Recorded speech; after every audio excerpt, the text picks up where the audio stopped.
Block out the dates. Mastering calendar planning in English. Hello, everyone. Welcome back to our channel, where we simplify English for you.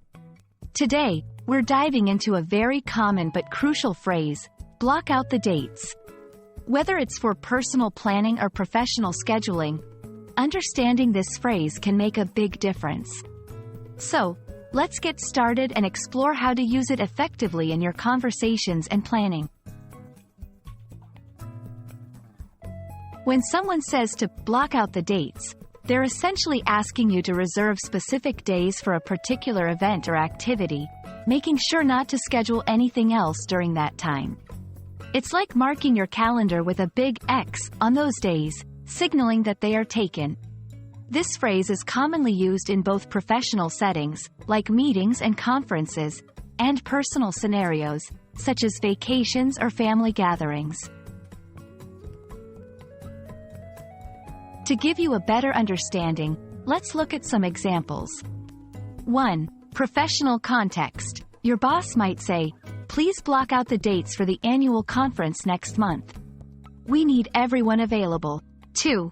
Personal planning. A friend could ask, "Can you block out the dates for our camping trip in July? I want to make sure we all go together." In each example, the speaker is emphasizing the importance of keeping those dates free from other commitments. Plan ahead. The sooner you block out the dates, the easier it is to avoid scheduling conflicts. Use digital calendars. Tools like Google Calendar or Outlook allow you to set reminders and share your availability with others, making it easier to communicate and plan around these blocked dates. Communicate clearly. Whether it's with colleagues, friends, or family, make sure to clearly state which dates you're blocking out and why. This helps minimize confusion and ensures everyone is on the same page.